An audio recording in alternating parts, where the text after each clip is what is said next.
What's up, guys? Coach Gaglione here. I got a question on Instagram about just kind of planning out programs, training cycles, the length, how long should each phase be, and things like that. I figured I'd just make a quick video. Maybe it won't be so quick, but hopefully it'll clarify some things. I would say number one you want to look at is like what's the goal? What's the goal? Where are you at right now? Where do you want to be? Obviously, communicating that with your coach is going to be really important. And obviously your coach, I always say, is kind of like your GPS. It's going to help kind of navigate you along the way to help kind of get you to that destination. That being said, maybe you have one of our programs, maybe you're running a different program. Having a plan is going to be really important. Obviously, it's okay to make some adjustments to the plan, but just knowing some general, I'm going to give you some general guidelines for some just different periodization and things like that. So number one, I want to just kind of go over what some different phases would look like. What the rep ranges and intensity zones would look like. Again, this is just some general guidelines for how I tend to program. It doesn't mean that it's a hard and fast rule. This is what we've had good results with and good experiences with, but obviously there's exceptions to the rule. So starting off, when you're far out from a contest or far out from a position where you're going to want to test your 1 rep max or test your strength, I would consider that more of an off-season type training program. And when you're in the off-season kind of program, exercises are going to be more general. It's going to not be as specific to the competition movements, regardless if you're a power lifter or not. And the rep range is generally going to be a little bit higher. It's going to be a little bit more variety in your training. Usually you're training a little bit more frequently, maybe training more days per week, doing some different stuff. In hypertrophy block, you're going to be probably a little bit closer to the contest now. But the rep range is still going to be high, and the goal for that phase is going to be to increase work capacity, add some muscle, and then going back to just to recap, also the off-season, usually the off-season would be to work on some different weak points, maybe experiment with some different movements. Hypertrophy, again, trying to build muscle, higher rep ranges, higher work capacity. For a strength phase, can be, again, a little bit closer to the meet still, or a little bit closer to like when you want to peak. Strength phase is going to be, again, we want to try to build absolute strength. We're going to use lower rep ranges, higher intensities. It's going to be a little bit more specific. You're going to have more specific movements to the competition lifts. So you want to be practicing, your commands, things like that, using a straight bar if you're a power lifter. Using competition equipment would be helpful. Competition, like, wearing your belt, knee wraps, knee sleeves, that sort of thing. So the closer you get to the meet, the more specific. Frequency is going to drop a little bit here because you need more recovery for the higher loads and poundages. And during the peaking phase, it's going to be super specific. The contest, so the loads are going to be very high. The intensity is going to be super high, so we want to try and really increase the activity and activate the central nervous system, get that really active, and also drop fatigue here. So the volume is going to drop considerably low, or maybe drop off the amount of days a week you're training, drop off the amount of volume, maybe the amount of exercises you do in a given session. We want to peak, and then you would do some sort of taper, kind of deload and go into your contest. So just some general kind of rep ranges and kind of guidelines for an off-season plan. You might work anywhere from like the 6 to 10 rep range, or maybe even more, depending on the exercise. And in general, the percents are going to be pretty low, maybe somewhere between 40 and 75%, depending on the exercise, depending on the difficulty, and depending on how far out you are from a contest, if you're a newer lifter, older lifter, that sort of thing. During this phase, I like to do like a lot of beltless training, so we would call this kind of underloading. Beltless training, maybe a lot of pauses, slow eccentrics, tempo work, variations that make the exercise a little bit harder, so you don't need to use as much load, so you're going to be more like, something like 65% and under, so you don't really need to use a lot of load when you're taking your knee sleeves off, taking your knee wraps off, taking off your belt, wrist wraps, that sort of thing. This is also a good time to add some variety to your training. Okay, now depending on, this phase could last 1 week, 2 weeks. It could be an infinite amount of weeks if you don't have a contest coming up for a while. But in general, I would say this phase of training for the off-season, depending on when your contest is going to be anywhere from 1 to 2 weeks, all the way up to 8 weeks. Okay, so anywhere from like 2 to 8 weeks, I would say on average maybe 2 to 4 for the off-season plan, assuming you don't have a contest kind of coming up for a while. A lot of times we'll take a 4 or 8 week off-season block to kind of, after a contest, we want to unload the spine a little bit and kind of go from there.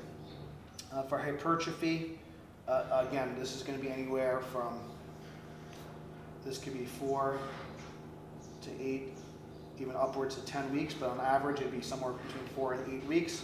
We're going to be working in more of the 5 to 8 rep range. The goal is to kind of build muscle. We're going to do a lot more sets, a lot more reps. Again, the goal here is more time under tension, so we still might utilize some tempo movements. We might utilize some movements that increase the range of motion a little bit, so there's more time under tension, something like a Duffalo bar, or a feet up bench, or a high bar squat, or a high bar squat with a close stance that's well below parallel, deficit deadlift, or a stiff leg deadlift standing on blocks, things like that. Snatch grip deadlift would be another example. So we're going to try and increase the range of motion here, so there's more time under tension, or use some tempo movements, so that way we're getting more time under tension to help increase muscle activity, muscle damage, and ultimately kind of build some muscle and build some work capacity. Okay, and we're going to be working typically in the 60 to 80% range here. At the end of a hypertrophy block, we might test an 80% AMRAP. We might do an ARAP max test to just make sure that what we're doing is working.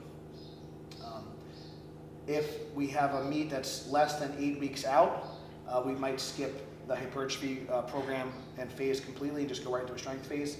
But typically, when we're about anywhere from 16 to 20 weeks out from a meet, that is when we're going to be doing some sort of hypertrophy training. You might start to add in your belt back in. You might start to add in back knee sleeves, things like that. So we're starting to get a little bit more specific, but the frequency and the volume and the rep range is still going to be a little bit higher.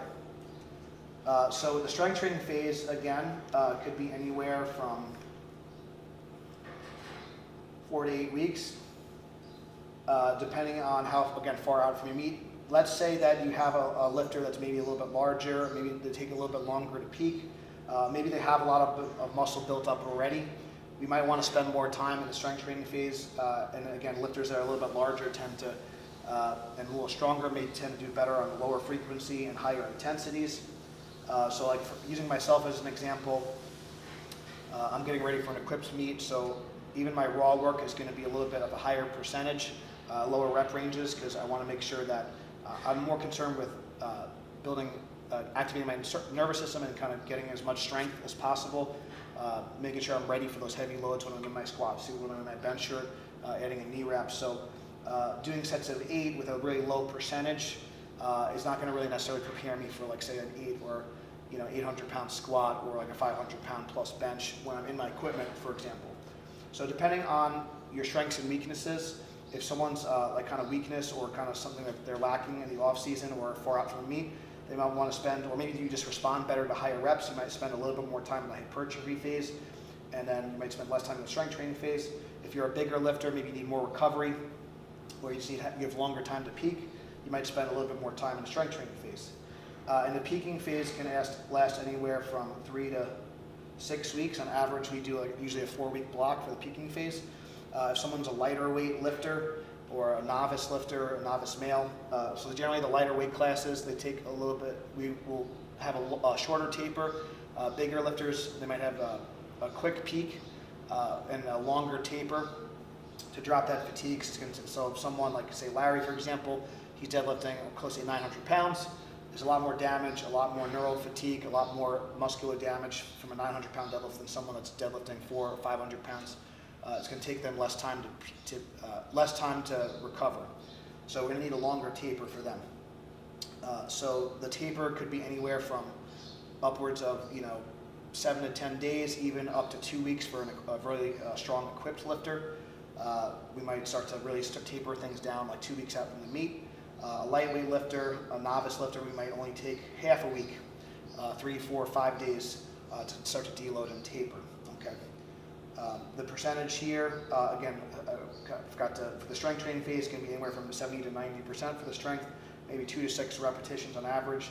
For the peaking phase, it's going to be usually 85% plus, and usually 1 to 4 repetitions. Okay.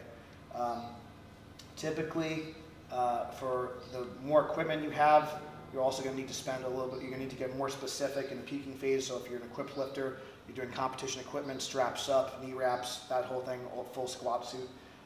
Again, if you're a knee wrap lifter, using your knee wraps like usually every session. And in the strength training phase, you may be kind of dabbling that from time to time, but you don't have to be in competition equipment all the time. But the closer you get to the competition, the more specific the exercise selection should be. The rep range, the specific rep range and the loading should be more specific, and the competition equipment should be more specific. So let's just say like you compete twice a year or 3 times a year. So if we kind of put this all together in general, so a lot of times we might be spending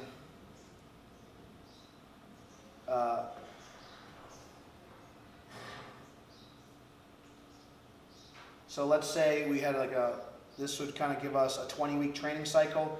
If we did 2 4-week blocks of hypertrophy, 2 4-week blocks of strength, and 1 block of peaking, that could be an example of kind of peaking for meet. If we're more than 20 weeks away, let's say like we're 30 weeks away, and we might do a 6-week off-season plan, okay? If we only have 10 weeks to get ready for a meet, we might do 2 weeks of either off-season or hypertrophy work, and we might do 4 weeks of strength, 4 weeks to peak, for example. If we have, so depending on how far we are from the contest. Now, one thing I will say, let's say you're not competing this year, or we're not competing for 6 months, you might want to spend, 8 weeks on an off-season program, 4 to 8 weeks on hypertrophy, and then, but still, a couple of times a year, go into a strength training block and or go into a peaking block just to test to where you're at. If your goal is powerlifting and your goal is strength, you don't want to get too far away from like your strength training cycles, your triples, your sets of 5. That's going to really kind of give you a good indication of where you're at. So you might spend some more time doing off-season training or hypertrophy training, but I would say after every 10, 12, 16 weeks, you should probably doing at least a strength training phase, if not some sort of short peak, just to kind of test yourself. That could be an AMRAP at 90%. It could be a couple of singles, doubles, triples. There's many ways to do this, but you don't want to get too far away from the competition exercises and too far away from just doing some absolute strength work, some max effort work. So depending on what your goals are, again, if your goal is to be the best powerlifter possible, I recommend that most of your training cycles should incorporate all these kind of elements.